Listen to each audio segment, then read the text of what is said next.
So this is our update on the theft of my Royal Enfield Super Meteor 650. Before we get into anything else, I just want to thank everybody for helping us out. Yeah, thank you so much. The response has been amazing.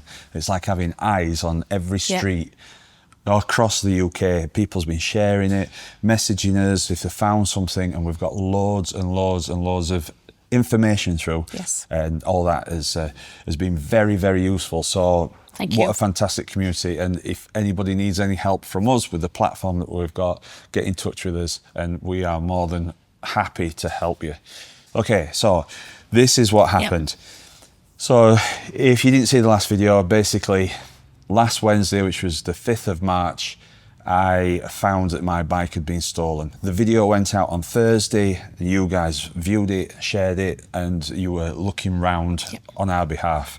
On the Friday, we got contacted by a member of the public that said that they had actually witnessed my bike being stolen and that 6 possibly lads with balaclavas on and bolt cutters had turned up on dirt bikes and scared everybody in the street to death and rode off on the bike. She also told us that the police attended the scene, the blue lighted down, and they were there within minutes, and that an officer recovered my chain from the scene. Now, when I'd called the police on the Wednesday, the call operator told me that there wouldn't be any contact from an officer unless some evidence came to light. So we had to share it on social media. That's right. And also we had to find out who the CCTV was around and go and view it and see if there's anything on there that could be evidential, and then get in touch with the police. And at that point, we might get to speak to an officer. So because we got this information, I rung 101 to get them to update what had happened and to see, just to check that everything was on there. When I spoke to 101, they said that the incident of the police coming to the scene and me reporting the bike 2 hours afterwards wasn't linked on the system. They didn't realise that they were the same event. It was in the same location. So because of that, they didn't know who the owner of the stolen bike was. So at that point then, she said, oh, well, I can link these now. We know that who the owner of the stolen bike was. Which meant that we could get an officer allocated to the case. At that point, 2 days after, there was no officer linked to the case. So that was that. So we were waiting for the officer to get in touch with us. And then the weekend came, and then we were getting a lot of people. I know, thank you so much. A lot of people had found photographs of a burnt out Royal Enfield asking if it was ours. That wasn't our bike. No, it wasn't. Unfortunately, it's somebody else's bike. So I'm not sure if that's been recovered or the owner knows about it.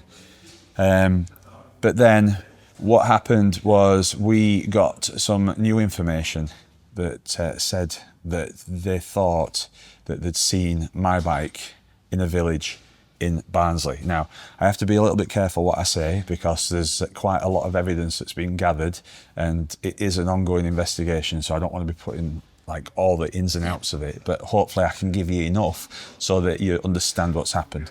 But basically we got this information through. So I passed that across to the police. I also asked for an update of what had been happening.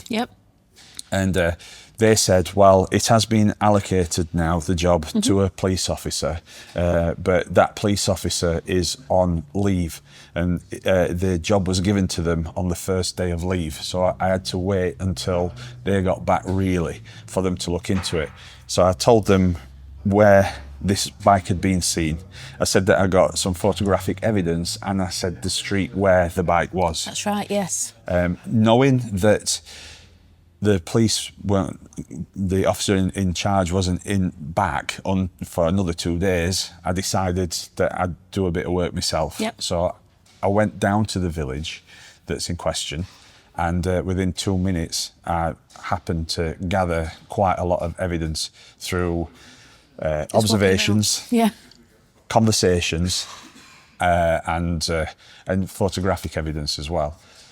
So I relayed this back to the police, and I just asked them to go through the log of what had happened. And we noticed at that time that there were some things missing from the log, such as locations that we'd given them before and everything else. So that got updated afterwards. We got some messages through, and people said, we've seen this bike On Monday. on Monday. There's been a post put up in a stolen bike group. Is this your bike? And it was. The reason why I know is because there's specific things on that bike that are quite unique to that bike.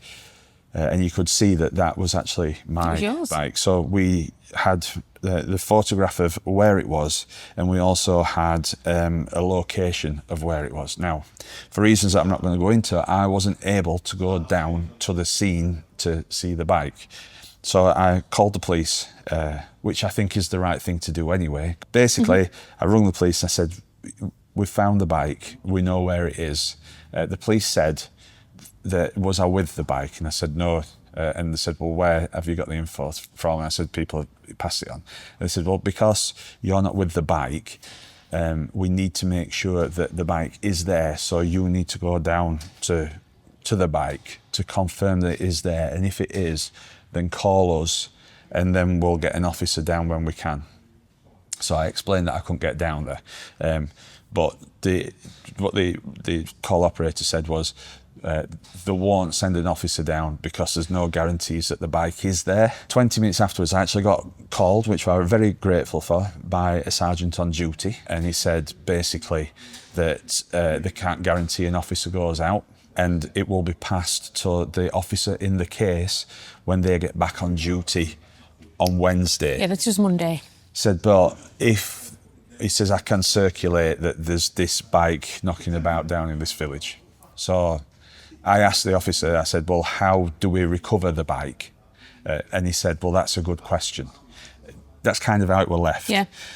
The day afterwards, what had happened was a call handler had created a separate incident. And I think the reason why she did that was to help me out, because I think the original incident was tied to this officer that we were waiting to get back. So she created a new incident. And I think, this is what I think, I'm not quite sure, but that triggered the next duty group that came on the next day to act on the incident.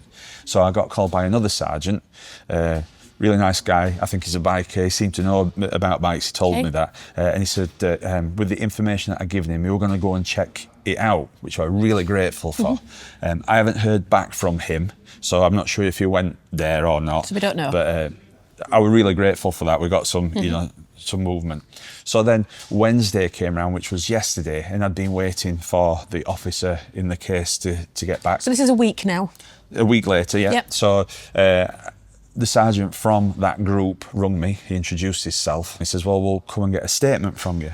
So I said, right, okay, well, I'm working, so can we arrange for a statement? Yes, he said. So what will happen is that the officer in the case will ring you and make a suitable time in between work and everything and come down. I'm very grateful for that. The statement will obviously have the information that I've been passing across to the control room. He looked through the notes. He said, oh, actually, he says, not to bog you down with operational stuff. He says, but what we'll have to do is the officer in the case will come and take your statement, but the theft didn't happen in our area. Jurisdiction, is that the word? Yeah, for the station or whatever areas to break them into. He said, so she'll get that initial statement, but then we need to pass it across to a different police station to do the investigation. It was definitely my bike. We knew where it was. It hasn't been recovered. The bike hasn't been recovered as yet. And I haven't had a statement taken as yet. But the investigation hopefully is going to start now.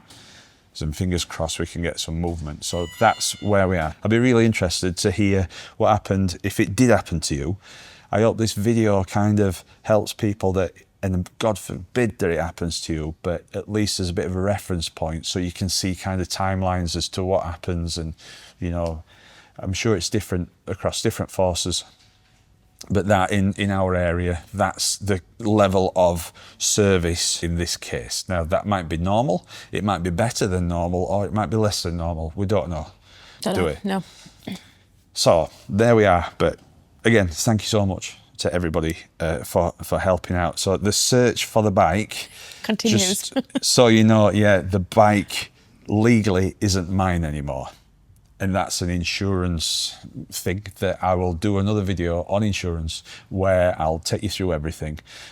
So that, again, I hope it doesn't, but if it does happen to you, it should give you a reference as to timelines and the process that you go through during a claim like this. So that'll be the next video. So listen, keep your bikes locked up. The one thing that I've learned from this is the biggest thing that you can do is to try your very best to secure your bike in the first place, because if it goes, you're kind of in the lap of the gods. Yeah, that's right. Chances of getting it back.